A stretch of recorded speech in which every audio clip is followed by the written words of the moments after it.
You're watching Oilers Nation Everyday with Tyler Yaremchuk. Your one-stop shop for all things Oilers. This is Oilers Nation Everyday with Frank Saravalli. With one foot in the frying pan and the other one in a pressure cooker. It's all on you, Calvin Pickard. Now let's get into it with the lead.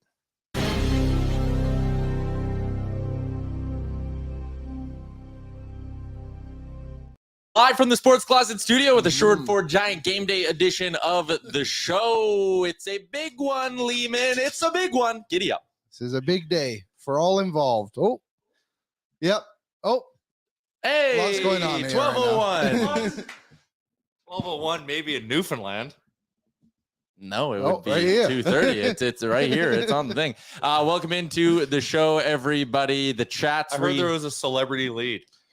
Yeah, we were going to not reference it and just roll through, but the chat was very quick on this whole thing. They finally replaced Tyler from OJ Gaze. Let's go Frank from Rusty. Also, I saw Rusty was gotten a good pregame workout today. Shout out to our boy Rusty. Man. Looking good. Shout out, Rusty. Looking good. Yeah, no, Frank's not actually going to do the show. He just did the lead. It's too bad. What did he say?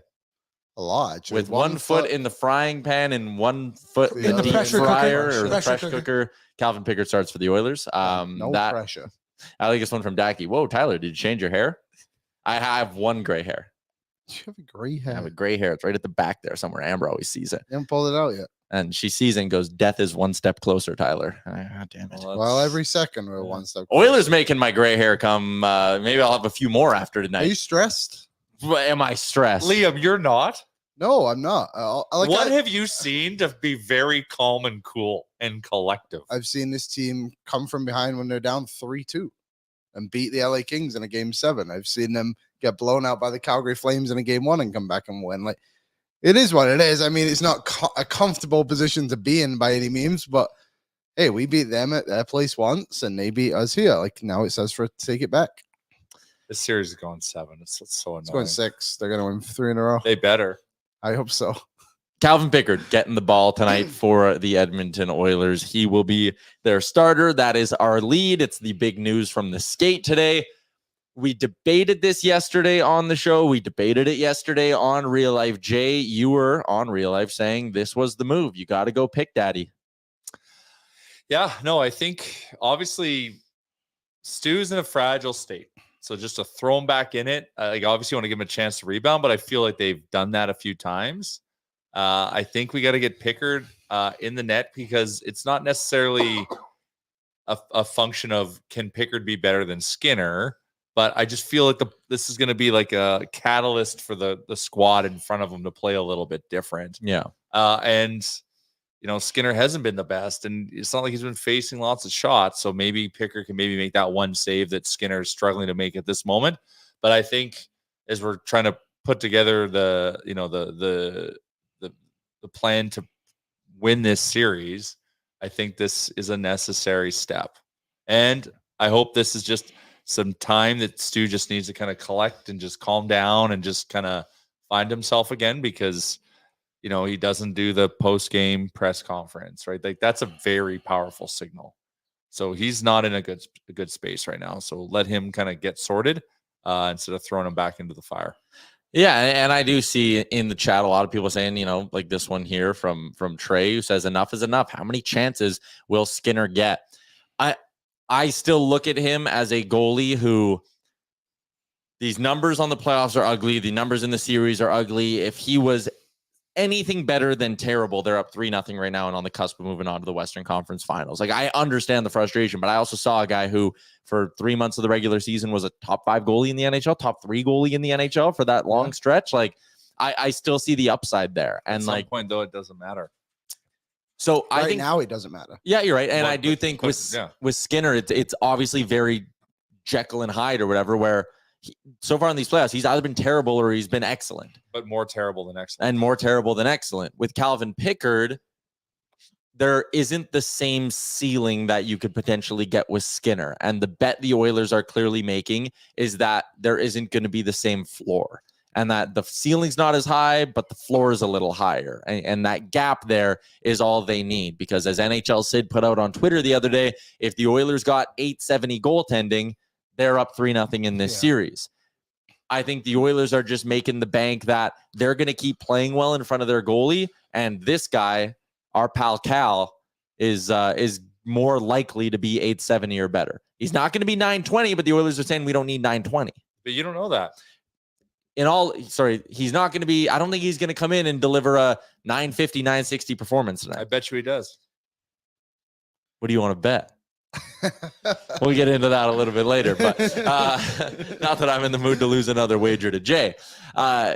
Anyways, that's my read on it. Is I don't think Calvin Pickard. We watched him 20 sometimes as an Oilers goalie. He was good. I would say he had some pretty great games in there. Yeah, he beat the Dallas Stars this year. Yep, he did.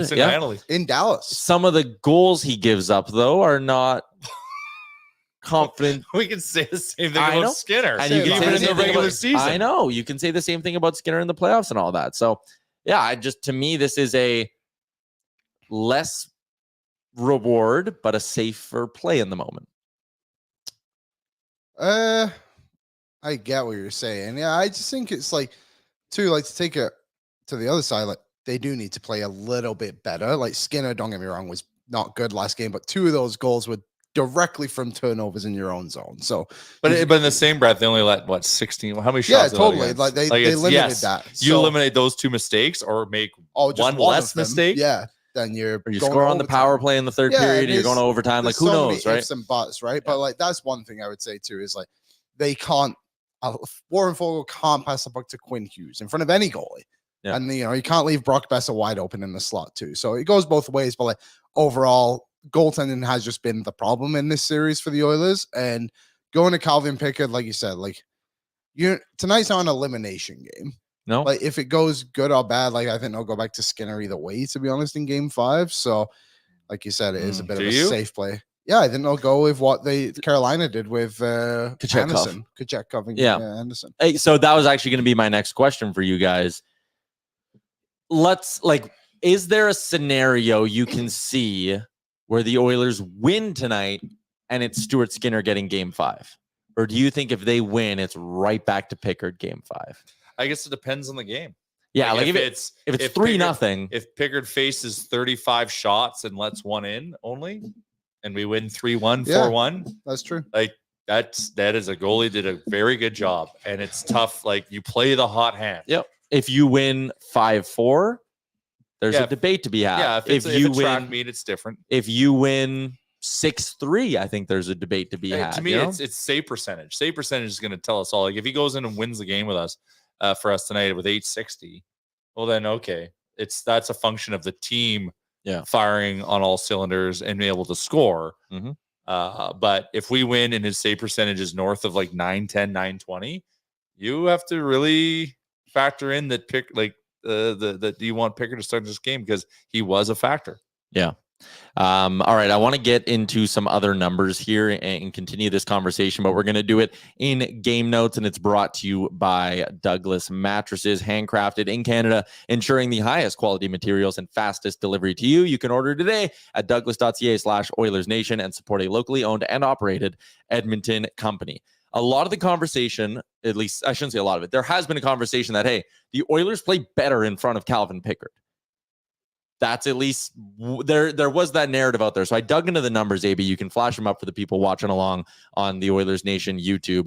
These are the 5-on-5 numbers from this regular season for these two. So you can see Stuart Skinner averaged 26.03 shots against per 60. Pickard was down at 25.68. So about half a shot less per appearance. The high danger shots against, those also drop by about half per appearance. Rush attempts against goes down a little bit. And then the final 2 numbers aren't so much chances. It's more their performance. Goals saved above average at 5-on-5 this season.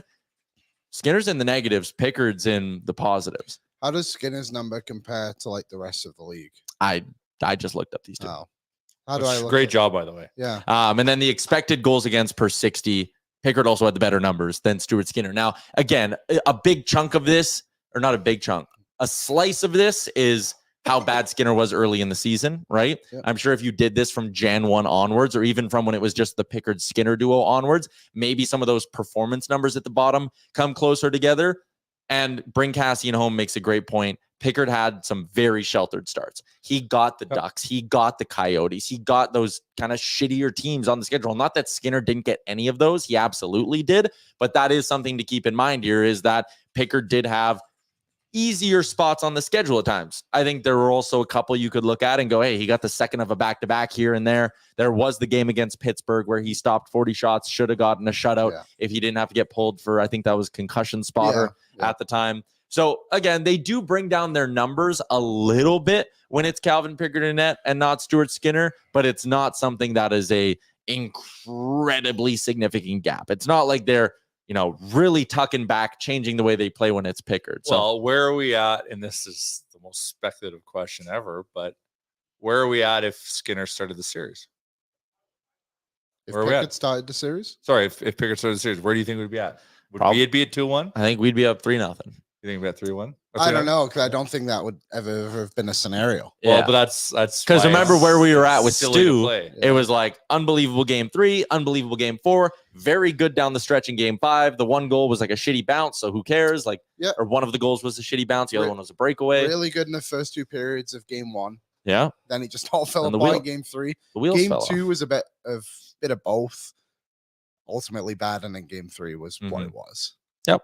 So, anyways, it's a bet though, because I think if Pickard, and I guess the argument if Pickard comes out and knock on wood, I hate this part of the conversation, but if Pickard comes out and shits the bed, that's going to be something that haunts you for the whole shit summer. The bed? I know he's got to beat 770, and that's the counter argument. Is I would sit there and go, man, if Pickard comes in and does poorly, it's the bad choice. It's the wrong choice, because you should have just gone with the upside play in Skinner. Been like, let's hope he bounces back. He's whatever it is, 9-1 following a loss. There was some number about that. You always have to go into this game wanting to score 5 goals, regardless.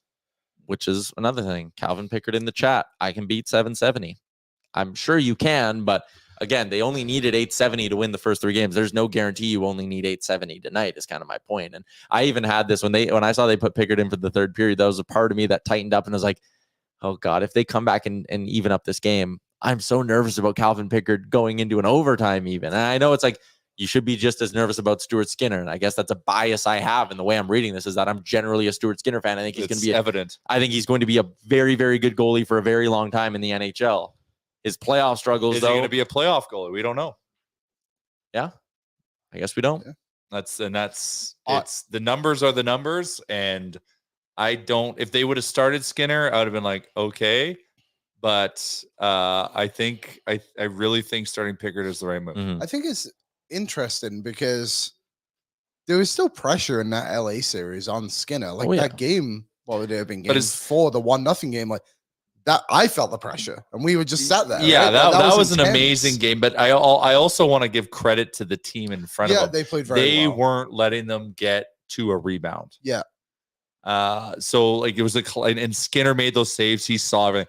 That was amazing. But everything around, the save percentage, not that great. I know in game 1 you can say, well, went off some feet, some broken sticks, blah blah blah. But still, the body of work from a percentage standpoint isn't great.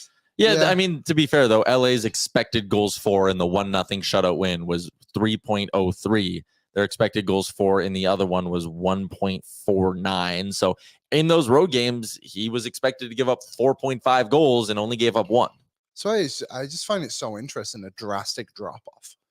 And that's why, again, I just keep leaning to the drop off was so significant. Mm-hmm. Is he true? And even when you go to last year, he was good against LA, saved the one game. He was good. Besides, and people kind of forget that. Vegas was ugly, but LA was good. Yeah.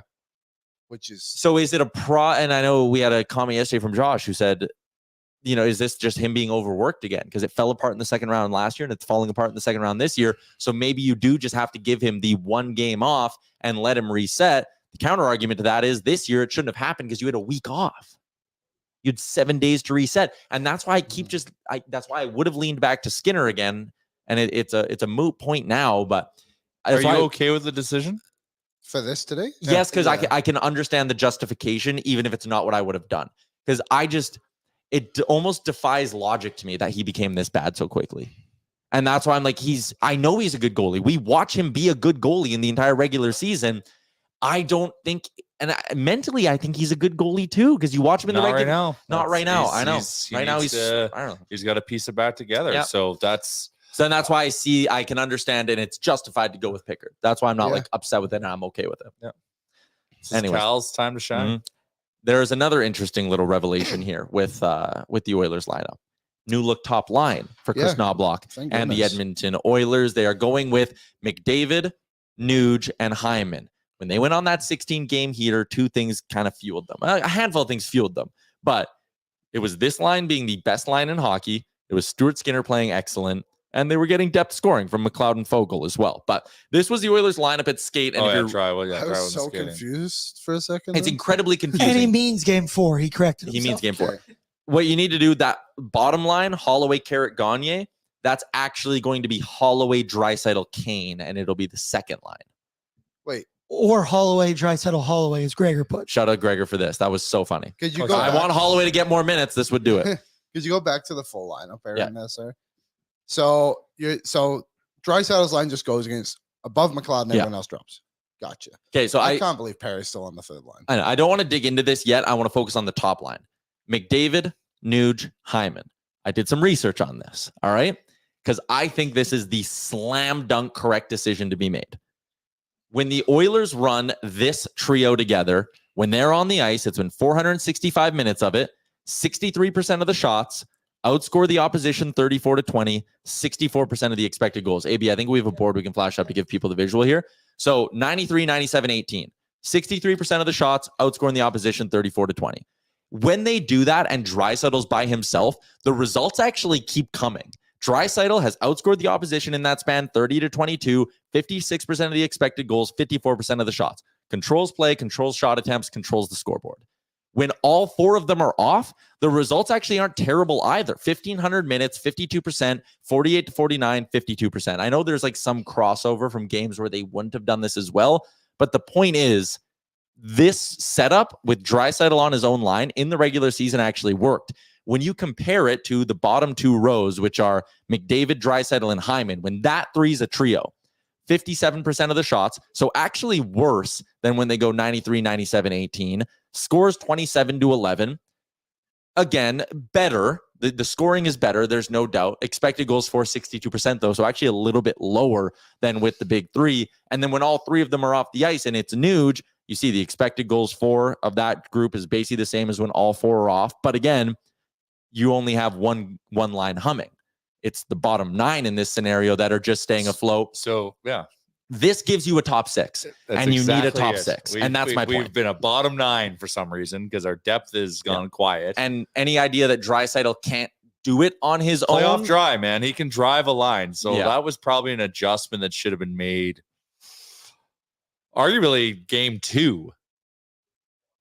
Yeah, probably. Arguably. Like, I agree. And maybe Draisaitl's health was a factor in all of that. But I just like this setup more because you have two groups that produce with this setup versus when you go with the big line, it's the big three and it's absolutely nothing else behind it. This makes Ryan Nugent-Hopkins a more successful contributor to your lineup. This, I think, makes Evander Kane a more successful contributor to your lineup. And I like the balance more. It makes sense. This line, 93, 97, and 18, one of the best, if not the best line in hockey when they were together for that stretch. Yeah, and we haven't seen it at all in the playoffs yet, and I think it's something that's extremely necessary. But there was talk today, right, about them going 11-7. Yeah. So just on that, can you pull up the lines, Aaron, please? I wonder if they'll put Draisaitl down on the third line between McLeod and Fogle a couple of shifts too and get that line going because that line has been electric when they've played as well. Okay, so let's talk about that a little bit more. Lineup report brought to you by Wendy's. Frozen pucks are awesome when they're in the back of the other guy's net, but that doesn't mean you'd want to eat one, Liam. No one likes eating something that's frozen. That's why Wendy's only ever uses fresh Canadian beef that's never seen the inside of a freezer in all their burgers. Whether you order a Baconator, Dave Single, or even a JBC, you'll only ever find real fresh beef that's real juicy and loaded with toppings. Download the Wendy's app, check out the latest deals, and order a burger that's only job is being delicious. Lineup report time. JBC discussion time. Elite. We're going to the game together. You want to go for dinner together too? Maybe crush a little Underrated. Wendy's? I'm in. I could be convinced. Underrated. The JBC? Well, just the Wendy's value menu in general. Yeah, to the be chicken wraps honest. are fantastic. legit. Frosty, get a 3-course meal. Love a good frosty. Was it you talking about the taco salad one? That's me. I'm the taco salad guy. I like the Wendy's taco salad. Maybe I'll get one of those.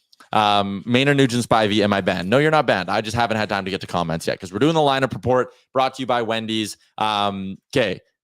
11-7 sounds like it's going to happen tonight. I love Good. it. Matthias Ekholm wasn't on the ice today. Okay. Maintenance. Maybe Maintenance. Eka. My concern... You think Broberg, Stetcher are in and no Ekholm? No, I think Ekholm's playing, but why would you go 11-7? Like, Insurance on CC, insurance on Vinny, insurance on... Oh, my concern is that it's insurance on Ekholm. No. I think the reason you would go 11-7 is so you can continue to play Draisaitl and McDavid 30 minutes whilst also playing other players. That too. So it's fair to be concerned because there's a narrative there. But what Liam just said sounds spot on, mate. Thank you very much. I don't know. Like So drink the Liam Kool-Aid right now. I I will, don't I worry. will. Like that is a concerning, but like Draisaitl's out, Kane's out, Henrique's out. Henrique's probably not playing anyways, but Kane never skates. You don't seem to be concerned about him. No, I'm I think not. 11-7 is the move because it just allows us to rotate Dry and McDavid with the bottom six. We have zero depth scoring, and maybe we have one or two, but well, no, we got Holloway and whatnot, but we got to get those lines going. The only way to do that is to give them a center that can drive it for them. Yeah, and they need ice time. Demers said it yesterday too. Like, it's tough to expect guys to produce when they're not getting the ice time that they're familiar with, especially guys like that third line, McLeod. What was it? McLeod, Holloway, and Perry last game played like 10 minutes. They need to be better, especially McLeod and Perry. But maybe having someone like Dry and McDavid and just got to trigger them. Someone in the comments said, didn't Knoblauch say everybody but Henrique is available or is playing? I think what he meant was everyone but Henrique is available. So if they're going 11-7, AB, again, we'll just flash up the lines. I'm a visual learner. So Holloway, Draisaitl, Kane is going to move up there. Your fourth line is Janmark, Ryan, and Brown. Is it as simple as it's Connor Brown coming out in the 11-7 setup, or is it Derek Ryan because you're going to rotate McDavid and Draisaitl through there and you don't need the center? D. Ryan's been... Oh, I think it's Brown for sure. Yeah. I think they like the insurance of having Ryan there as an extra sentiment. If Yes. Draisaitl inevitably gets kicked out of the faceoff, which he does every time. I also, a lot of that has happened. Oh, it's crazy. I've never seen it to anyone else happen so often. I think if I'm going 11-7, I want someone who I can trust to maybe take some D zone work away from McDavid and Draisaitl. And do you trust Derek Ryan to do that? Defensive zone? Yeah. Well, I think the evidence proves yes. Yeah. And Knoblauch's been willing to do that. Game And 5 Carrick's against LA. not coming in. No. I also would have done that, I think. I think I would play Carrick and sit both Ryan and Brown tonight. Oh, I would say Brown and Perry. Well, if you wanted, absolute truth, I 100% would do that. But I'm just trying to at least factor in a bit of what Kris Knoblauch is thinking and willing to do. He's not willing to Broberg's do the that. seventh defenseman. Broberg is the seventh defenseman. Which I actually really like. I think in those small sample size, but those 2 games he played really well. He skated with the puck a lot, was moving it quick. Something the Oilers struggled to do with a few of the defensemen, right? Yeah. Quaddy is in. I'd sit Perry, slow as molasses. Yes. Sam Gagne getting a lot of love, saying people saying they'd rather have him in. I do as well, simply for the fact it would be awesome. And I would wager on him scoring. He would score. If they put Gagne in, he would score. Lock. He might not do anything else, and he might only play 6 minutes, but he would find a way to score, damn it. Would be a revenge game, too. Mm-hmm. Yeah. I mean, I would love to see Gagne in a playoff game for the Oilers. I unfortunately just don't see it as a realistic thing. No. If they're not playing Carrick, and they're probably not playing Gagne in. And part of it, too, like, again, Perry isn't moving well, and that's where my frustration kind of comes with him, because it's clearly hurting his ability to make plays. At least Sam Gagne, even if he's going the same speed as Perry, he'll look like he's going a little quicker. You know, like Corey Perry goes out there and he's kind of just like floating and feeling things and waving his stick slowly. When he goes in the corner for a hit, it's slowly like he moves gingerly almost. I want someone who's just going to go out there and at least look like they're hoofing it. Gagne can't move that well, but his feet are going real quick. Carrick. We need Carrick. I would play Carrick. More meat. Was he that bad? I didn't think he was bad enough to deserve sitting for as long as he has, but I also think part of it is they've been liking what they see from Derek Ryan. Yeah, I guess that's probably it, isn't it? But I think he's better than Brown at least. I don't know. The deadline has been weird. Does Troy Stetchel live in Edmonton? He's got to be hanging around here somewhere. Got to be around. Aaron says Tyler hates Carrick. I don't hate Carrick. I like Carrick. I just said I'd put him back in. Final buzzer. Quit expecting 29-year-old Perry in that 39-year-old body. That was my problem when I criticized him in the regular season, and people were like, wait till the playoffs. That's where he'll come through. And that's why I'm super disappointed, because we've been hyping this guy up as like, wait till the playoffs. Playoff Perry's a different beast. He's saving himself for the playoffs. And he clearly wasn't. He's just very clearly slowed down. He's a fringe NHLer at this point, and I hope he proves me wrong. Yeah, I mean, I want it to work so bad. Didn't dig a bit more on that goal line save the other day. He kind of celebrated prematurely, I thought. Like, it looked like it was in maybe on the broadcast from the angle and everything, but to him it looked. He had the best angle. Yeah. But I just seemed, I don't know, get in there a little bit, push the goalie across the line, make him make a decision. I'm with you. All right, let's move into, let's pay some attention to the YouTube chat, because you guys are absolutely buzzing today. So I want to get some of your takes off. YouTube chat brought to you by Charm Diamond Centers, proudly Canadian owned and operated since 1972, with more than 85 locations across the country through Charm and their sister brands. You can get a custom ring built and delivered in less than 4 weeks with the Charm Masterpiece program and their unbeatable pricing policy. Go to charmdiamondcenters.com for more information. Aaron is in. Perry is older than my dad. How old are you? I guess 39. Dad had you. He could be 15. A young man. Could be 20. If he's 15 in this chat, I mean, sure, I guess he could. Cody, who fights Zadorov? Did you hear Zadorov's comments today? No. Zadorov, speaking on the Carson Soucy suspension, said feels like there was a lot of public pressure behind it, and said the NHL has to protect their investment. That's my understanding.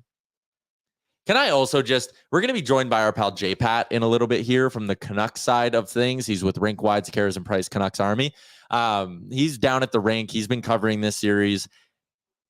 Some of the Canucks media, not J Pat, but some of them, oh my God, get a grip.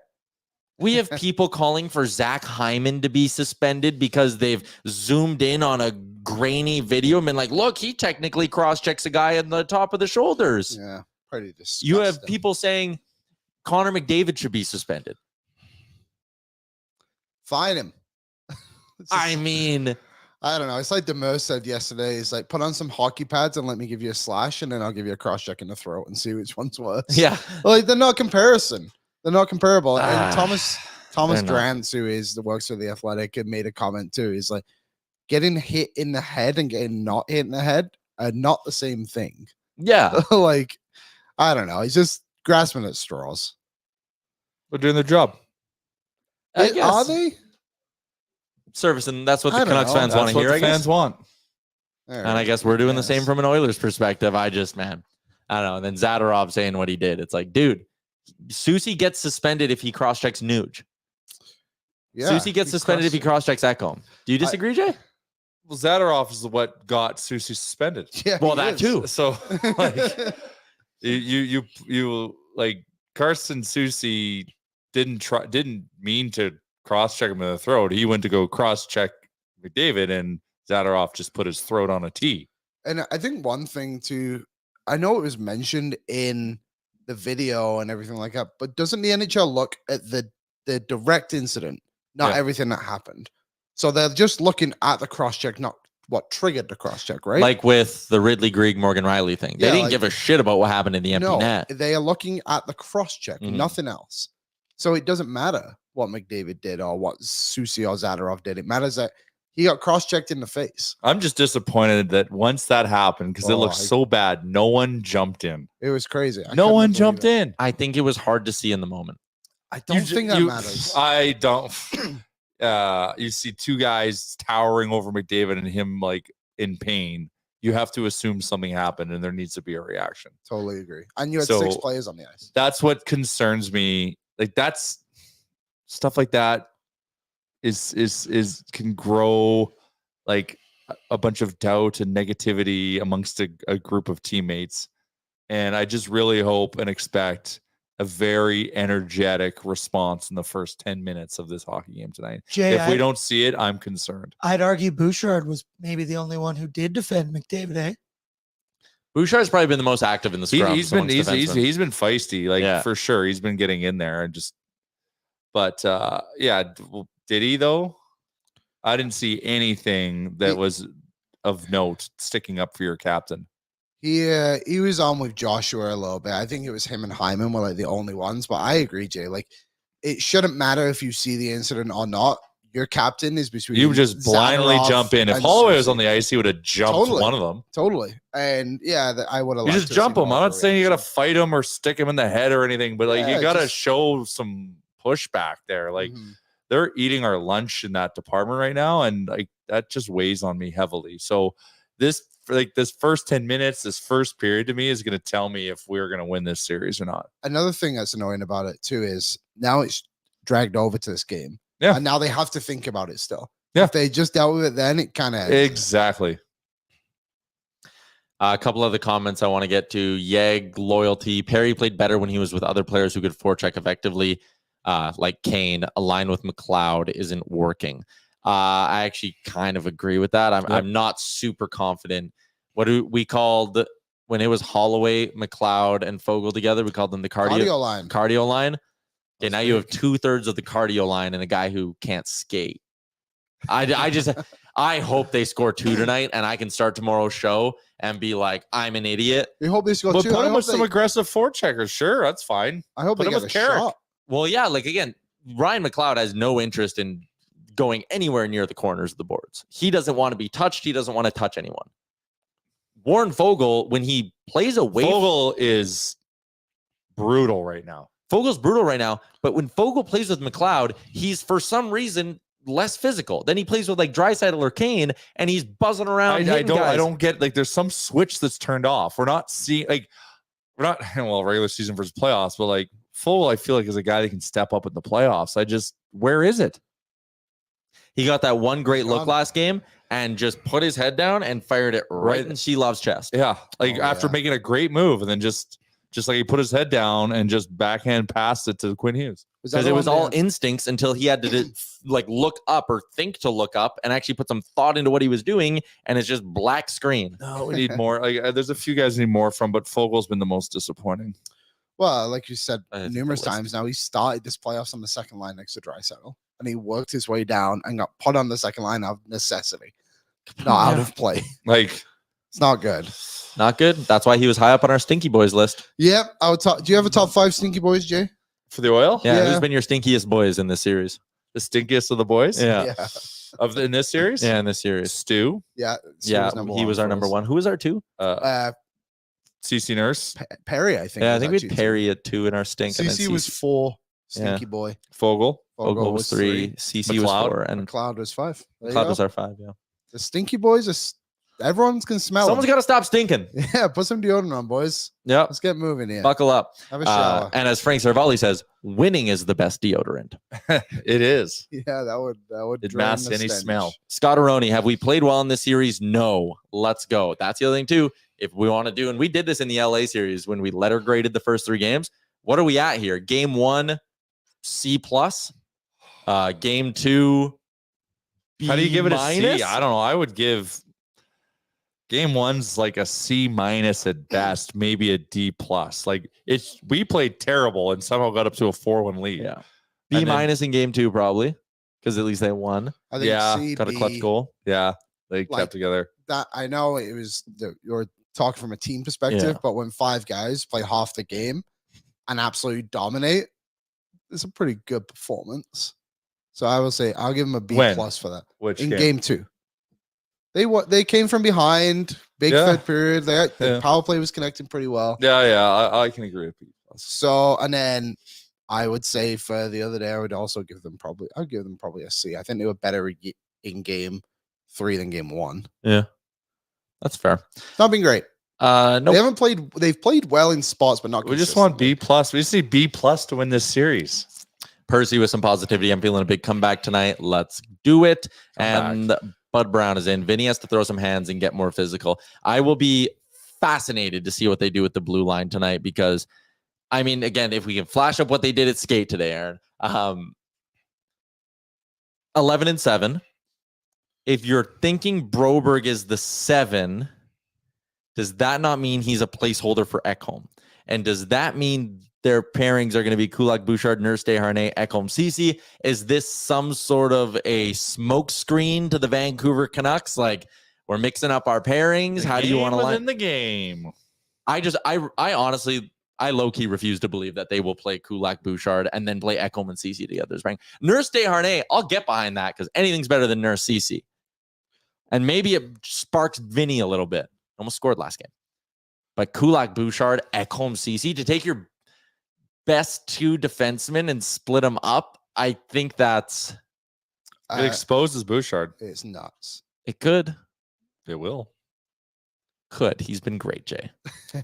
He's been good, but like but him and Kulak would work fine together. I'm more concerned about Ekholm, Ceci. I'm not concerned about I'm not concerned at all about Bouchard being exposed next to Kulak. I'm not concerned of Ekholm anyone. I am wildly concerned Ceci drags down Ekholm. Way more concerned about that than I am about Bouchard Kulak. I think we might be overthinking things here. Maybe. I got a sneaky suspicion Matthias Ekholm, who played 30 minutes the other night, might play tonight. He's just resting. I hope. He had a beard appointment. Yeah, he's got a trim.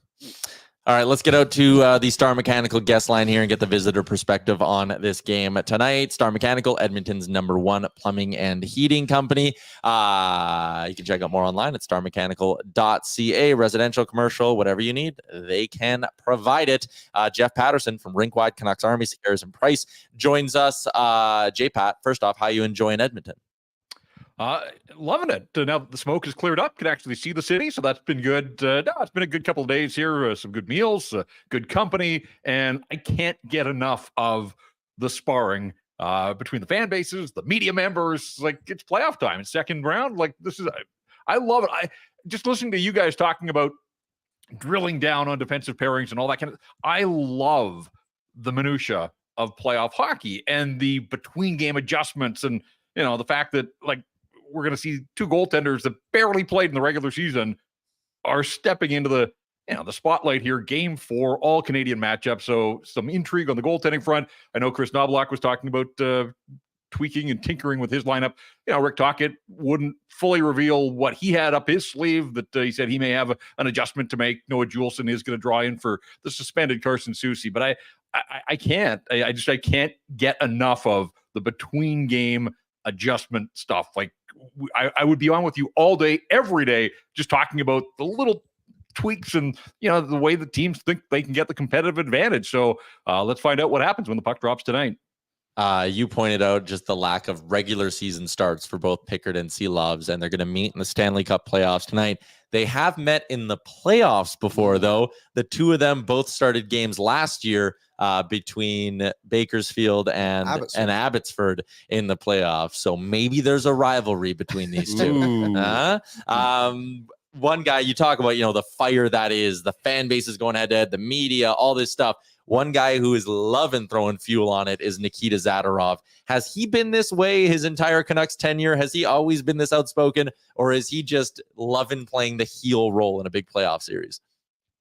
Yeah, like, it's my understanding, and I'll be the first to admit that I didn't follow that closely in some of his other stops. This is his 5th NHL team. Obviously, was on the other side in the Battle of Alberta a couple of years ago. So, he developed the proper hatred needed to face the Edmonton Oilers at this time of year. He's been terrific to deal with. He's a guy that doesn't seem to care an awful lot about what anybody thinks about him, whether it's in his own locker room or on the other side, or the outside noise. And again, stepping up today.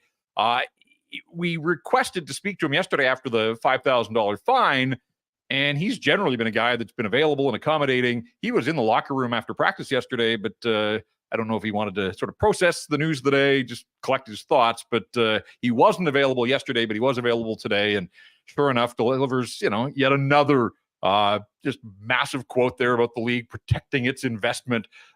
He didn't name names, but I think we all know where he was going and what he was talking about. So, yeah, I mean, look, in this business, we want guys to speak their mind. We want guys to provide sound bites, and then when they do, you jump all over them. So, again, in the middle of a playoff series, I can get where Oiler fans and Oiler Nation are coming from. This guy is embracing the role of being the villain, but you know what? He has really leveled up for the Vancouver Canucks here. He's been good all regular season, but he's taken it to another level in the playoffs. And yeah, it seems that the hate that he's getting from the other side fuels him. I am curious to see what he's able to bring to the game, because I think he's going to get elevated tonight. I think he'll play with Tyler Myers in that Carson Soucy role. So essentially be in the top 4 on the Canucks defense. And, we'll see. Ultimately you can say whatever you want, but you got to let your actions speak for themselves. So he's going to have to step up and play the position and do what he does to help this hockey club. Is he now going to be getting the boos? Is he boo worthy? Is he getting the Doughty treatment? There were a few in game 3, like not very noticeable, but a couple people tried to get it going. I bet you he does tonight. Yeah. What did you make of the punishments handed out by the league yesterday? And do you think anybody else deserved to be punished for what happened after the whistle? Yeah, I mean, I suppose and maybe this sounds a little biased coming from the Canucks side of things, but to have as many players as were involved at the end of the game and only the Canucks getting sanctioned, I think if the league truly wanted to lower the temperature, like Connor McDavid could have handled a $5,000 fine. Something tells me that he's got that in his back pocket at all times. If you really wanted to send a message, why not slap the best player in the game, get everybody's attention, not just in this series, but around the National Hockey League, that, hey, the league's watching closely, the league's onto this kind of stuff. They don't want the after the whistles, and particularly after the final buzzer. So, look, it was a chop to the side of the pants. Soucy was fine, but I'm just saying, if the league truly wants to lower the temperature, I thought they could have stepped in and probably given Derek Ryan some sort of after the fact for the little how you doing on Niels Höglander in game number 2. So whatever. Carson Soucy, you can't cross-check anybody to the face. You certainly can't cross-check the best player in the league and on the planet. So I wasn't surprised. One game felt about right for me. And, 4 games into a heated playoff series, like, that's a blow to the Vancouver Canucks. Carson Soucy is one of their best defenders. He's done a pretty nice job. He and Myers keeping the Oilers, using their length and their reach and keeping the Oilers to the perimeter. I know the shot totals haven't been flattering. The underlying numbers haven't been flattering when Soucy and Myers have been on the ice, but they've outscored the Oilers 3-2 in this series at 5-on-5. So they're doing something right to keep the puck out and ultimately allow the Canucks to go the other way and score some goals. So, I just, it baffled me a little bit that the suspension fine, then the Zadorov cross-check, to me, guys, I feel like you see that 50 times a game in front of the net on penalty kills. I didn't think the cross-check was all that egregious. And again, I think Zadorov tried to make his point by suggesting that it had been on another player on the Edmonton Oilers. He maybe doesn't hear from the league, but whatever. It's done. It's a little bit of water under the bridge and just another layer to this escalating battle that, this is what we all wanted at the outset of the series. We wanted a little fury. We wanted some fire, and we're getting it now. Yeah. All right. We've spent obviously so much time on this show talking about, like, hey, what are the Oilers not doing? Not getting goaltending, sloppy in the D zone, all this kind of stuff. What are the Canucks doing well? Like, to say they're up 2-1, I know we keep saying, like, if the Oilers get 870 goaltending, is it 3-0, whatever. But the Canucks are clearly doing some things well. What's standing out to you?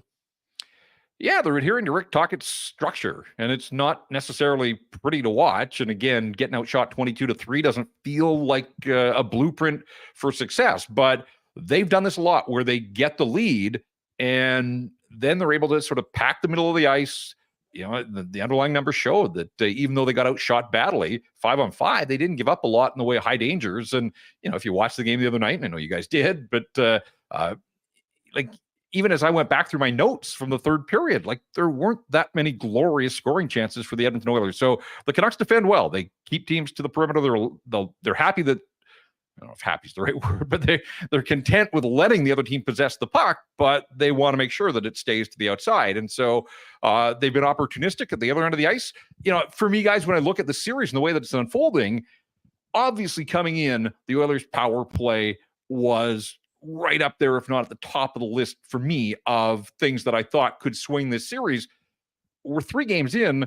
The Oilers are 4 for 8. They're humming at 50% on the power play, but the Canucks have scored 3 power play goals of their own. So, I mean, the net difference in the Oilers' advantage on the power play is 1 goal. I think the Canucks would have signed up for that all day, every day at the outset of the series if you had told them that 3 games in, they'd been outscored.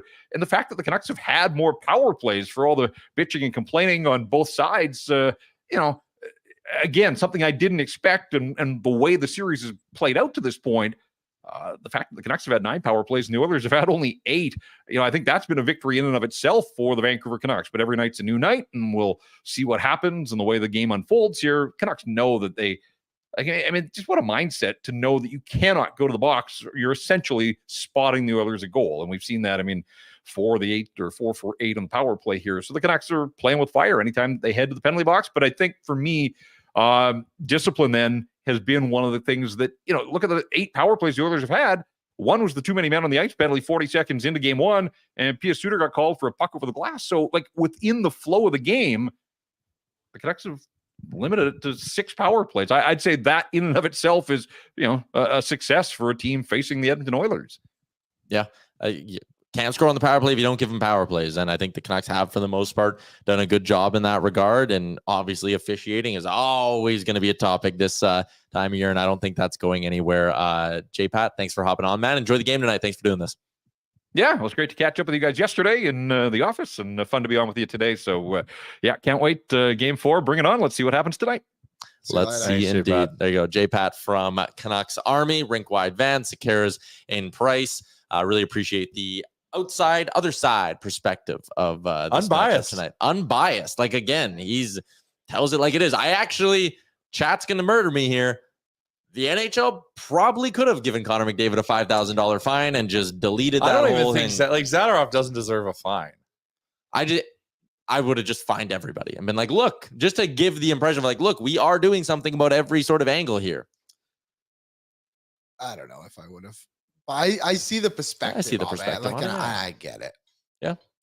2-handed whack. Again, it's to the pants. It's nothing. But I also thought, and I think I might have been Mulick in the chat, Derek Ryan probably should have gotten a fine as well for spearing Nils Hoglander in the penis. That probably in the penis. Tyler, blur that out. Unbelievable. It's a kid's show. Aaron's watching. It's anatomically correct or something. And no, I don't know. Yeah, I was right. Thank you. Anatomically. Yeah. Cup check. Yeah, sure. Oh, I like this one here from Rob. How does Tyler have a job with Oilers Nation? That's a good point. You want to do the show? No, I think you do a great job. Thanks. Also, I tweeted today. Maybe. I was like, I think I would have gone with Skinner, but interesting choice by the Oilers. And I am just getting carved. There are people replying to this thing being like, well, this is how I know the Oilers made the right decision. Someone just responded and said, no, you wouldn't have. When I said I would have gone with Skinner, it's all right. No, you wouldn't have. I guess I wouldn't have then. I don't know. It was interesting. I did think they would go with Skinner. I just thought going with Pickard. They finally had the stones. Decision. Yeah. That's the thing, right? We kept last year trying to get a different result with the same horse when we could have put in Jack, and we know, Jack is Jack, but we had to try. Yeah. Hindsight says we should have tried. Anything else popping up on that? Are you looking just scrolling for Tyler hate comments, or no? I'm just seeing. I'm trying to scroll past the Tyler hate comments. What was your comment? When they asked, "How do you have a job?" and I said, "Good point." That was a bit harsh. Yeah, that was a little harsh. Tyler Mulick also said Jay was awfully quiet during that question, which is interesting. But anyways, I wanted Tyler to answer it. We move on to the Betway Game Day Betting Challenge for our friends at Betway, where right now you can get a $200 bonus bet if your first bet loses. Unbelievable. Simply create a new account, place a bet with no minimum amount required, and if the bet loses, you'll get a refund up to $200. You can then use that money to bet on your favorite sports. This offer only available outside of Ontario. Again, free bet up to $200 if your first bet loses. And you're saying, Tyler, how do I create an account? How easy is it? It's as simple as scanning the QR code that is on your screen right now. You guys would have gone with Jack Campbell. No, we wouldn't have. Anyways. Who said that? Jack Campbell. Fair enough. Doug Waite does keep asking. He's asked a few times, so I'll address it now. He's like, why won't you start Campbell knowing his playoff history? He hasn't played in 28 days, and the last time he played in a hockey game, he allowed 5 goals in an AHL playoff game. I'm not starting Jack Campbell. I'm good. Yeah, and I think also, too, If things go shitty tonight, you're back to Stu. You are not playing Jack Campbell. You need to give the respect to the guys that got you there as well. Yeah. Yep. Absolutely. Okay, Betway Game Day Betting Challenge, gentlemen. Do we have the updated leaderboard? Yes. Oh, I'm up. Yeah, you hit Oilers money line and McDavid 2 points last game. Let's go. 2 games ago. You did Oilers regulation. Yes, Friday, game 2. You did Oilers regulation. I did dry 2 points. All right, so tonight, here we are. Liam, you're going dry goal? Dry goal. There's not a lot to say. Even though he's away from McDavid? Well, they still have the power play. They still have the power play. Is Still that the what, power play. plus 100? He's literally even money. Jeez. Yes. Hyman is minus 105. The betting lines in this series have been nuts. So those are minus 210 favorites tonight. I don't understand that at all. Yeah, like, Jay, you're going puck line. You're only getting plus 110. I know. I was going to do money line because it's just about getting the W. But I'm now like, this is also a statement game. This is to get the hand back on the series. And they've got to just destroy them tonight in every facet of the game. How do you feel about the over this evening? I don't want it to be over. If the Oilers do their job, it's 4-1, 5-1. Yeah. I like over 3.5 team goals. Yeah, that's a good one. Okay, that's a decent spot, actually. I am going with Nuge 2+ points. It's juicy. It's plus 225. He's playing with 97. Riding shotgun with 97. Yeah. That line works well. I'm almost tempted to go Nuge goal as well. I think Nuge is going to have a big night. Playoff Nuggie. Last time he had a big playoff game for the Oilers, it was that BOA where he scored twice. Oilers had the comeback kind of win after Mike Smith gave up the goal. I'm feeling another a big Nuge night tonight. He does have a point in every game this series. Yeah. Yeah. So And why just not? somehow even? There must all be power play points. Why not? Gagne goal from Ryan Assai. He's not playing. Ryder says Nuge goal. I love it. Yeah, there you go. There's your Betway Game Day betting challenge for our friends at Betway. Yeah, I can't believe minus 210 on the money line is just. I get there on home ice. I feel like they're giving Vancouver all this fuel, right? Like the series, them being so underdog. And I'm like, well, like they were better than us in the regular season. Why are we so why are we such a favorite? I feel like this is like bulletin board material for Vancouver. Anyways, you got to get past that now, and you got to show the Canucks who you really are. You have not shown them who you are yet. That is why we as fans are going crazy. So show up tonight. That's my key to victory. Show up. All right, keys to victory for our friends at Sherwood Power Sports and Marine, Jay. Show up, and the first 10 minutes or first period, have Vancouver feel your presence, feel your power, feel your skill. This first period to me defines the series. Service for all makes and models of power sports and marine. You can bring Sherwood Power Sports and Marine your service troubles, inspections, test run, or just some trailer TLC, maybe even an oil change. It's adventure time, and they got you covered for all makes and models. Head to Sherwood Power Sports and Marine today, right in the heart of Sherwood Park. You did hand it over to me there, didn't you? Oh, yeah, I did. Okay, I needed to pull up the read. Okay. Oh, Liam, your key to victory.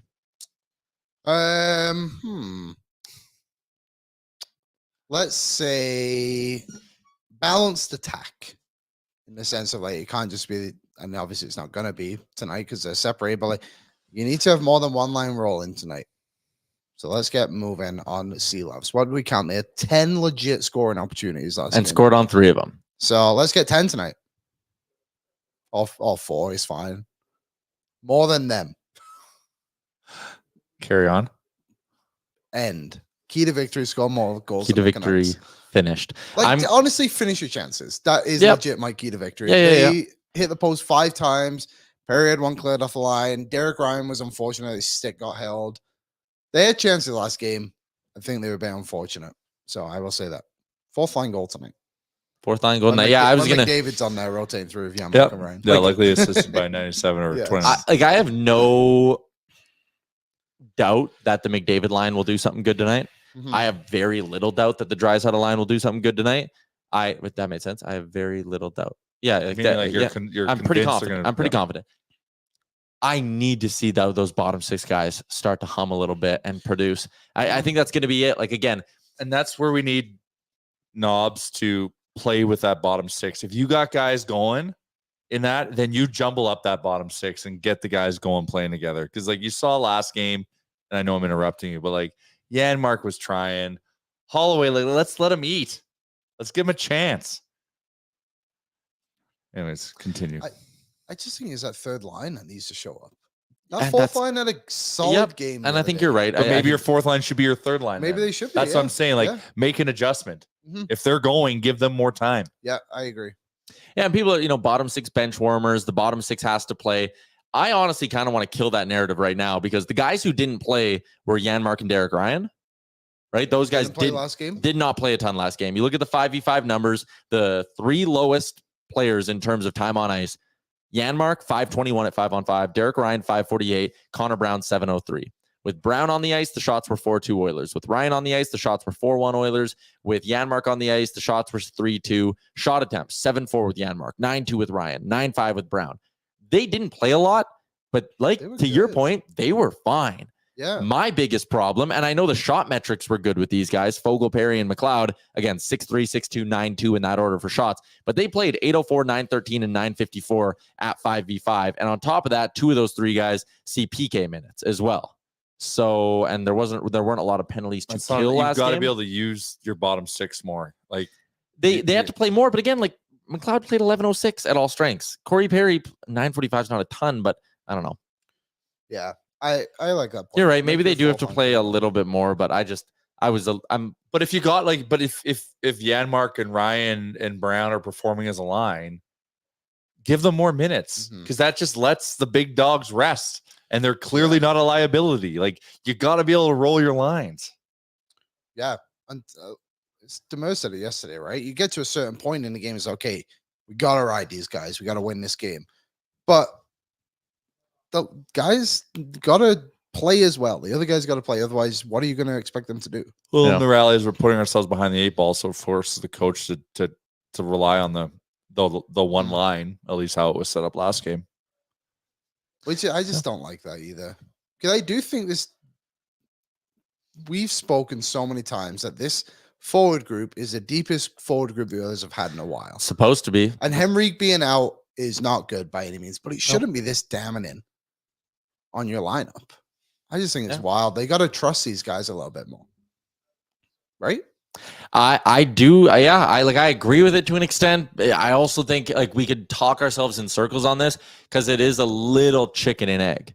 It was like, man, if they were producing, if Ryan McLeod had 3 goals and Perry had 2 Yeah. goals and Fogle had beaten the goalie already, we'd be sitting here going like, I think they would be playing. We wouldn't be sitting here having this conversation is what I wanted to say. But it is interesting how in game 2, Holloway showed up like 10 minutes And then they knock 'em and out. then they didn't do it again. Yeah. Put a little trust in you guys and Yep. confidence will spread. Yeah, Calvin Pickard, Henrique isn't a make or break player. This Mhm. team is acting like they lost Connor McDavid. Yeah. And in game 2, But we I need him to actually, be an impact, though. Oh, can I add another key to victory? Someone pointed out in the chat, and I like it. Go to the freaking net. Go to the Oh, net. yeah. How many times did the Oilers have an unscreened shot go through to Seelovs? And like he wasn't catching well last game either. He had a couple that hit his glove and He hasn't bounced in fought front of him. well all series. If Yeah. you watch when the Oilers shoot from distance, he actually fumbles the puck a lot. Like Yeah. it's the first 2 games specifically, like they had some good shots from like Cody Cece. You got to delay a little, not Yeah. shoot it quite as fast, and let traffic go to the net and be willing to go to the net. Don't just stand off to the side. Like get in this guy's effing grill a little bit. That's Yeah. my other key to victory. Go to the net, crash the net, says Squishy. I love it. Especially when Ian Cole's on the ice. That guy is an extra forward for us. Yep. Very helpful. Hurt now, Burton. Posts aren't great goaltending. I kind of agree with what Draisaitl was saying. I think I- Seelovs played fine, but the Oilers beat him a couple times. And someone else in the chat was like, posts aren't near goals, they're missed shots or something like It's that. a bit of both. I It think is. when you get 4 in a game, it says something. But I actually think he saved the Kane one and put it onto the post. But these other ones too. It's like, yeah, whatever. If you tick it a little and it hits the post, that's also a little lucky. Seelovs got lucky last game. I have no problem saying that. I think he got a bit lucky, yeah. But he made some good saves too, to his credit, not to disrespect him. All right, Jay, we are going to swap you out. We got to out? get to the notebook with Coombsy.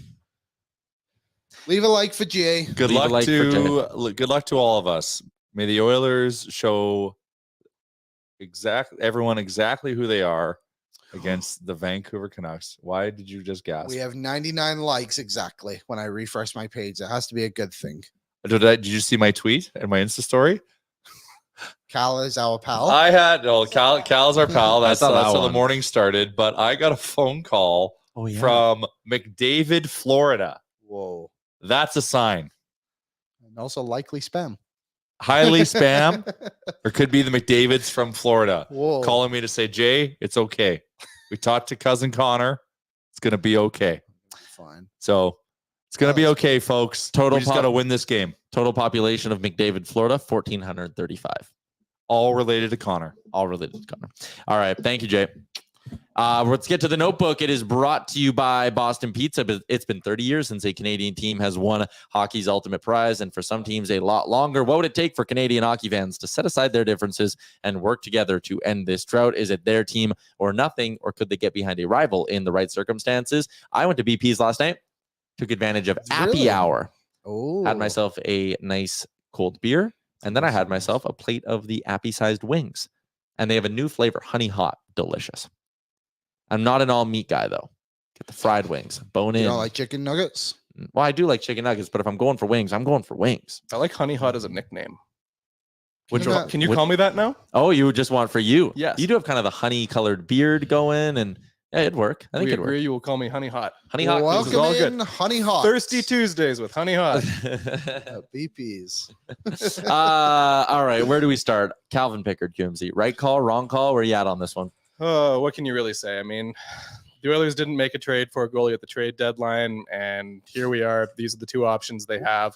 I guess down in the AHL, you have Jack Campbell too, but I think it would be a little weird to pull into that, given Cal Pickard was the guy who you said, hey, this is our backup goalie. These are our two guys. This is what we're going with. Stuart Skinner's been an excellent regular season goalie for the Oilers. I don't think we should be in a situation where anyone's talking, trade him, run him out of town, do this. He's provided the Oilers a lot of value, but just like last year, right now he's not getting it done, and I really think this is sort of the only option you have. The Oilers played a really good third period, I thought, with Pickard in net. I don't know if that really means anything or if it's just context given the score, what was happening in that game, but I just think, I don't know, you're slamming your head against the wall hoping for a different result at this point. Skinner hasn't looked locked in that well, especially in this series against Vancouver, so he said after the game, too, the emotions got the best of him. Maybe it's just time for a change. I honestly have a really difficult time criticizing the Oilers for not getting a goalie because there was so many holes that they needed to fill. And now looking at it, it's busy being like, oh yeah, they needed one, and I totally understand it, but like, I don't know. Like I feel like Adam Henrique. Who was the goalie too? Who would they have got? It would have been Jake Allen or what was the backup? Demers brought up Capo Kakinen. You probably could have gotten him for Bear. I think the argument people will give now is like, okay, the Oilers went and got a layer of depth up front with Sam Carrick, who right now you're not using. But, you know, let's say there was a world where three guys get hurt. It would have been like, okay, well, nice. You have Sam Carrick, dependable fourth liner. They went and got Troy Stetcher, who right now they're not using. But their blue line is also healthy right now. If their blue line wasn't healthy, you'd be sitting there going, oh, thank God they went and traded a fourth for Troy Stetcher. The hindsight part of it is, okay, maybe you didn't need Stetcher. Maybe you could have trusted Broberg. Maybe you could have given up that fourth and said Capo Kakinen is going to be our third goalie in case we need him. But the other side of it is like when you look at, and if we have the board with Pickard's numbers from this year, like Pickard came in as much as he's not a sexy option. He's 27, 28, about to make his first ever playoff start. And he only played 27 games in the regular season. But like, this is beyond respectable. Oh, it was solid. League average this year was worse than 909. I know that for sure. Yeah. So. I mean, that's the other side of it too, isn't it? Pickard played a good year, and someone mentioned wasn't Blackwood available. We were kind of just discussing the goalies that were traded. Yeah. Blackwood, I don't think was super I don't know if available. those guys are discernible upgrades on Pickard. Like, I don't know. He had great results in the American League too. He played pretty well for the Oilers. They seem somewhat confident playing in front of him. Maybe that's just what you need. I don't think you need Pickard to take you all the way. Maybe it's just this game here in this situation or getting through this series. Like remember for Colorado when Darcy Kemper was injured, it was their backup Pavel Francouz, however you pronounce his name. He came in. It was only a handful of games, and it wasn't the entire thing. And sometimes it takes 2 goalies to get through a playoffs. That's just the way it goes. And maybe it's just a change of scenery for the Oilers. Play in front of someone different. Get the vibes changed. Although I do get a chuckle because I think you're making a good point. Like you're at some point, I think in today's NHL, you need to have a second goalie come in or whatever. But I had people the other day, well, Florida, started with Alex Lyon and then flipped to Sergei Bobrovsky. He was unreal. Washington, the year they won the cup, Braden Holtby didn't start till game 3 against Columbus. And then he went on. It's like, okay, Bobrovsky and Holtby have won Vezinas. That is not like, I am also not expecting Calvin Pickard to come in here and give the Oilers a 948 for the next 2 rounds and be the guy in game 1 of the cup final or whatever, right? Like, I do think this is a temporary thing to let Stu reset and get his confidence back. At the other side of it, though, Coombsy, is what degree of success does Calvin Pickard have to have tonight to get a game 5 start? And it's a fascinating game to play because it's like, if they win 3-0, he's obviously starting next game. If they win 6-4, is he starting? If they win 4-3, is he starting? Like, I don't know. And I guess it'll depend to see, like, eye test wise, how he plays along with the numbers. But I'm fascinated to see, is there a world where the Oilers win and it's Skinner in game 5? Oh, it's a tough one. I mean, it's entirely possible. You think maybe you send him back to Vancouver and the vibes are different there. But I think if you win this one game 4 with Pickard in net, then it's hard to make the change unless it's a win where it's clear they won in spite of their goaltending. Like you said, they win 6-5 and it's a lot of very weak, easy goals. He doesn't look confident in the net. I think that's ultimately what it's going to come down to. If you're the coaching staff, you're on the bench, you're in the locker room, you can see how your goalie is looking. And the results are obviously going to play a big part of it, but how he's looking, where his confidence is at, how the team responds playing in front of him, how are the D-men looking, how are the forwards looking? It's a whole team atmosphere, and if the team wins, then it's hard to make a change after a win, I think. So if Pickard can pull them out of this little funk they have right now in the second round, that's great, but I don't really think he needs to be that ace goaltender who's pulling them the whole way. I appreciate the comment from, who was it up here? Hurt Now Burton. I know you've been commenting a lot. Appreciate you watching. Same conundrum that the Bruins are in with their goalies. The difference is the Bruins have 2 goalies that are both very, very good, and they don't know which good goalie to play. The problem is for the Oilers is that they don't know who can be a good goalie for them right now. So a little bit different in that regard, but it is a goalie controversy nonetheless. The rest of the lineup, Coombsy, it's the topic of our Sherwood 4 Giant question for the day. When you look at new look top line, splitting up McDavid and Draisaitl again, potentially going 11-7. Would you call all these changes necessary adjustments, or is it a sign of panic from Kris Knoblauch? I don't know if it's a sign of panic per se, but it kind of points to me that maybe there's some underlying stuff going on that we don't fully know about. Like, for example, the 7 defenders thing. If you're going to have 7 defensemen, you'd think Troy Stetcher would be one of the D-men in the lineup, because I think a weak point in this series has been Cody Ceci, the pairing with Darnell Nurse. I mean, this is something we've talked about for years. We all know this is going to be a thing. There's no way we're going to get through a playoffs without talking about this once.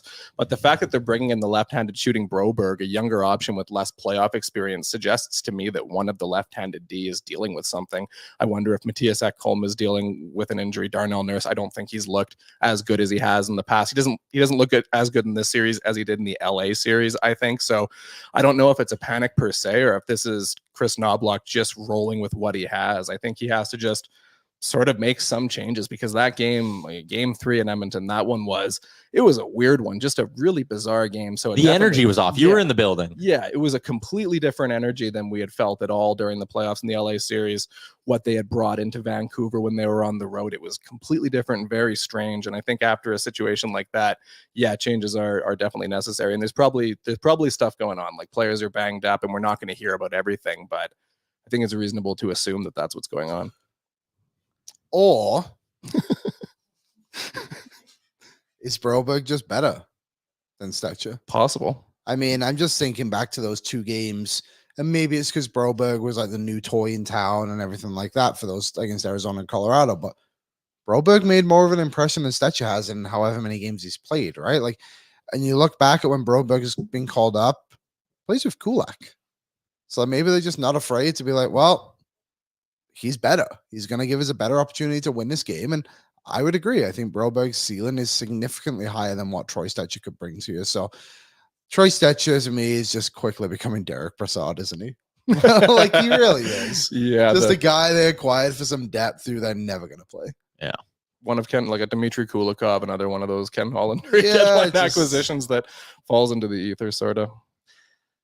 Yeah, I do think the complaint about the deadline is still they needed one more move somewhere, whether it was the CC upgrade, one more depth winger. Because the other thing too is like Corey Perry hasn't been it. Warren Fogle has struggled. Like maybe you should have seen that one of the. But at the same time, it's just so hard because Fogle was playing well, and it's easy to look back at now and be like, boy, oh boy, how did they not go and get these guys? But again, they tried to get Tanev, and Calgary just said basically laughed in their face and said, CC sucks. Ken was like, damn, you're right. I wonder if anybody else wants him. And then they didn't. The time to probably have made different moves, if we're going to talk about Ken Holland's thing with hindsight goggles, is probably last off season. Like, yeah, if you didn't want to wind up in this situation with your goaltending tandem being something inconsistent, something you're not certain about, then I think after that first season, you had to cut the plug with Jack Campbell and just make the move and find a different starting goaltender. Like, I don't think the upgrade was there in season to substantially upgrade on Pickard. Like, he was fine. There was like I remember sitting here and us talking about it. It was he played well enough during the regular season to help pull the Oilers out of the out of their funk, help them go on their winning streak, and he was a part of it. And it was, it's hard to just pull somebody out when they're contributing, and I'm not sure the options they weren't that clear. Like, the upgrades weren't clear at that time. Yeah, I think I agree with that, and that was kind of my take at the time. The big move I wanted was again another forward. I wasn't even worried or talking about the goaltending or the defense at that point, because once Tanev was off the board, it was kind of like, okay, like you had traded your first round pick. It was like, okay, you're probably not doing anything substantial enough on the blue line there. Key to victory for this evening. I talked about getting more bodies to the front of the net.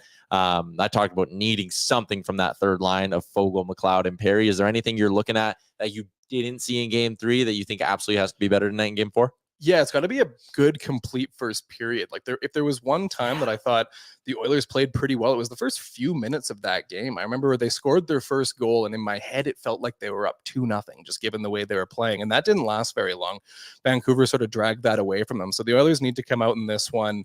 You have to utilize your home crowd. Like, you went into Vancouver and took one of the 2 games. You can't have Vancouver come into Edmonton and take 2 and then be going into game 5 on the road, and the Canucks have a chance to win the series. So the key for the Oilers is get out and have that strong start last for the entirety of that 20 minutes. Get your momentum, grab it, make Vancouver chase you. I think that's the key. They've had good starts, but it's never been a start that lasts for the entirety of a first period. They don't seem to be doing that. Are you worried?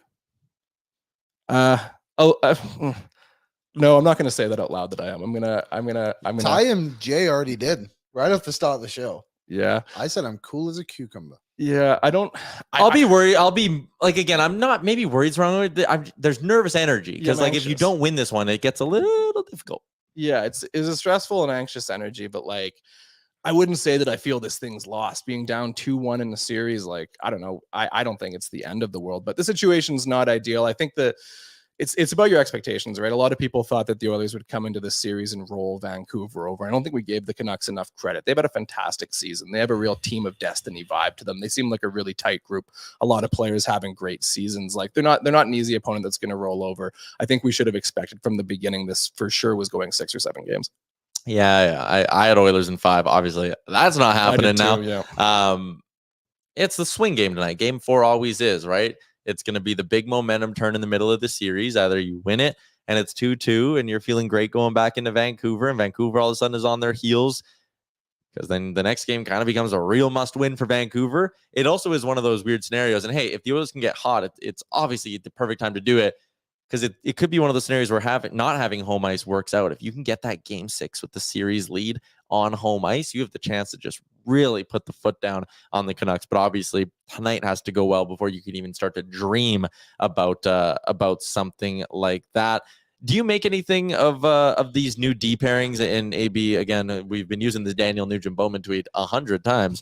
But the fact that do you think this could just be a smokescreen going Kulak, Bouchard, Nurse, Desharnais, Broberg, CC, and maybe it's just Broberg's the placeholder for Ekholm or whatever? Maybe it says something about Ekholm status ahead of this game. But do you think this is a smokescreen, or do you think there's a chance we actually see these D pairings in action? And would you like that? I think we probably will see a shuffle, especially if Broberg's coming into the game. I think we might see a handful of different looks. I think it's going to be a period or two, especially with the first period, and then probably a lot of the second period as well. We're going to see different things happening, different shifts that come after a goal, different shifts that come after special teams. And I don't know, I don't love the Darnell Nurse Vinny Desharnais pairing, because I feel like what helps Nurse is playing with a puck mover. I think maybe playing him next to Evan Bouchard would be the thing, move it around in that direction. But yeah, I don't know. The blue line's been a weird one for the Oilers all season. There's been many instances where they've looked very rock solid. In the LA series, they played their game and limited high quality chances incredibly well, but that's completely changed in this Vancouver series. So again, if you're going to be going ahead making one big change, which is Cal Pickard coming into the net, then you may as well go and make a handful of other ones either. Toss out whatever happened in game 3, because that was a complete mess, and just go with something different. I think it's worth a try. Yeah, Vancouver did a good job early in that game too. Like I mentioned, Coombsy, we were both in the building. They took the crowd right out of it. Yep. Like by the end of the first period, Rogers Place was an absolute library, and never, even when they scored that goal late, never really got that energy back. I think for the Oilers, as much as it's cliche old school hockey coming out, and people are saying in the chat, playing physical, maybe you get a fight early if you're the Oilers, like something to get the crowd into it would help too. Didn't get a single loves, like nothing like that last game. Yeah, but I mean, when you're down 3-1 after 20 minutes. Yeah, tough to even get someone to want to drop the gloves with you or anything. But I do think physicality-wise, the Canucks were all over them. Like that first shift, Ekholm got murdered twice, which again, not on the ice today. I know he played the rest of the game, so probably not that. But I do want to see a bit more physicality tonight. Totally agree. Yeah. I think it's been missing the Oilers' entire playoff run. Yeah, without a doubt. What's your prediction for tonight? Tight win, big win, high scoring, low scoring? I think it's gonna be something similar to game 2. Probably it's gonna be one of those ones where we see a Connor McDavid, Leon Draisaitl takeover. I think Cal Pickard's gonna be fine in net. Mm-hmm. I think he's gonna come up with a big save or two that really gives the Oilers some momentum. Maybe some big saves on a penalty kill, that sort of thing. I think the Oilers are gonna score first. I think they're gonna win this one. I think it's gonna be a lowish scoring game, maybe a 3-2 win. 3-2, right and tight till the end. Liam, what's your prediction for tonight? I think I said 4-2 the other day, and I think it'll be an empty net for the Oilers. One thing that's interesting, and people keep talking about it again with the Zadorov stuff, who can fight him? The Oilers are playing 7 defensemen tonight. Oh, maybe Vinny's. You take Vinny, Zadorov, and then they have 5, and then they also don't have Carson Soucy. Like, it's kind of a win for the Oilers. If you can get that trade off, if you're Vinny, you do it every day of the week. Then I didn't even think about that angle. Yeah. So we'll see what happens. I honestly don't think anyone will fight him. There was actually Zadorov wanted to fight Kane in the second game. Kane turned around to drop his gloves, and Zadorov was just about to do it, and then Kane laughed in his face and went on the bench, which was, I thought, hilarious. Why would Kane fight him? He would get beat up. Yeah, there's a big man. He's huge. He's big, huge. Tank. Not to say Kane isn't tough, because clearly he is, but the reach is. That's a tough customer. Yeah. All right, we're going to move towards the end of the show. Okay, a couple over-unders. Ready? So last game, what did Connor McDavid play at all strengths? It was 28. 29, wasn't it? All strengths, 29-42. Over under 29 minutes tonight for McDavid. Okay, this is assuming it doesn't go to overtime. Yes. So what was it? Sorry? 29-42. You're over under those 29. I will say under. I think he'll play around 26 and a half tonight, which is still 11-7 though. Yeah. I think they'll try and spread it out with it. I think it's going to wind up being over. I think it's going to be like a 30-minute performance from McDavid tonight. I don't want it to be that way. I'd love for the Oilers to be rolling more lines and grabbing more guys into the mix, but this is you down 2-1, and you need a Connor McDavid game here. That's true. They treated game 2 like an elimination game. So. Philip Broberg over under 4 minutes. Over. You think they'll actually play him a little bit? I think they'll play him a little bit. 8. Especially if Vinny goes to the penalty box for 5 minutes, you got to get him in for a few. Yeah, I'm over as well. I think it'd be weird to have him just on the bench and not playing, taking the spot away from a forward just to play 1 or 2 shifts. I think Liam's logic's right. That opens Vinny up to maybe get into a scrap. So I think we'll see a little bit more of Broberg, probably more in the first half of the game than the latter half of the game, but he'll get some ice time. He played playoff games last year, right? He would have gotten in a couple. He played against Vegas. Oh wow, he actually played a lot. 1, 2, 3, 4, 5, 6. He played 9 of their playoff games last year. I have very little memory of that. High. 6 I'm going to minutes. give you every one of Broberg's time on ice. Yeah, from I know last one November. of them was literally like 3 minutes. 439, 310, 949, 814, 343, 940, 658, 943, 601.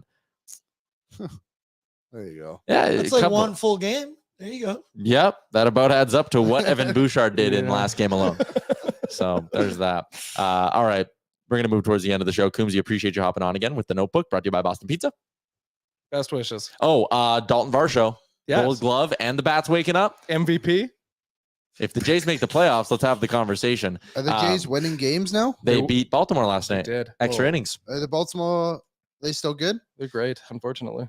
That Yeah. one guy still playing? I The don't. first baseman that they had forever? Chris Davis? Chris Davis. No, He- they're paying him not to play. They're paying Paying not him for to the play. rest of his life. Oh, what He about hasn't played in like what 6 about years. Adam Jones? Gone. No, he's Nothing gone, from yeah. Adam Jones either. It's a new era in Baltimore. Trey Yeah. Mancini, is he still there? Cal Ripken's No. retired as well. Cal Ripken. Yeah, there you Is go. the holiday guy back? No, he's still in the minors. They put Yeah, him back he's a down. bust. They're going Yeah. to trade him for Jordan Romano straight up. Hey, I'm gonna trade him for Jimmy Garcia. Yeah, That's my top tier Oh, reliever. James Interesting one. McCann. I know him. Played for the Lions. What's the other team? Tigers. Tigers. Gotcha. There you go. Baseball. Talking Baseball ball. Well, we will save everyone the rest of that conversation. If you want more, Blue Jays Naming Nation some Radio guys. with myself and Coombsy. Big game tonight. Pre-gaming with Boardsy goes at 7 Six. o'clock. Yeah, is that what time it is? It's an 8 o'clock puck drop tonight. I thought it was 7:30. I thought it was 7:30. It's 7:30 tonight. It says 7:30 puck drop. 7:30 You had puck me drop tonight. questioning everything. Let's right go. there. Let's 6:30 start to pre-gaming with Boardsy tonight. I'll be around for a little bit with you. You might have someone from Canucks Army. So, which can I also add this? Our chat pissing their pants because we had someone from our company who covers the Canucks on the show was absolutely insane. It's because he said McDavid should have got fined, but he wasn't saying McDavid should get fined. He was saying if the league really wanted to send a message and calm things down, then yeah, you could have done that. You I don't send the think message to everybody that if you Yeah. do dumb shit at the end of the buzzer, you're getting fined. I don't think he was suggesting McDavid's slash was finable. Does No, that make sense? he was just saying. said he barely hit him on the Yeah, pants. like- Yeah, his own words. J Pat's the man. Also, he's like, when I said my thing about the Vancouver media earlier, that is not about J-Pat. He is very unbiased. Yeah, His takes are yeah. good. You guys were just like toddlers about it. It was wild. So leave a Not like cool. as Not an cool, chat. apology. And It go was. tweet J-Pat and say sorry. Sorry, Jay. Because what if he saw that? How do you think it would make him feel? He might have. He stayed on for like 5 minutes after Yeah, he kept he watching did. the show. I want to do this whole rant then, but I didn't want J-Pat to feel bad. Think about that. Think about your actions Think about what today. you've done today. Think about the hockey karma. Eh? Anyways. yeah, we got to be nice, Yeah. and then we'll win games. The That's the universe, key, right? the universe rewards nice That's guys. playoff hockey. Yeah, we got to It's playoff manifest. hockey. You got to be nice. Good behavior. All right, be on your best behavior tonight. Pre-game with Boardsy starts at 6:30. Oilers Nation After Dark immediately following the game as well. Go Oilers! Series tied up after tonight. We'll talk to you tomorrow. Thank you for watching Oilers Nation Every Day. Hit the subscribe button to never miss a show. And for more, visit OilersNation.com.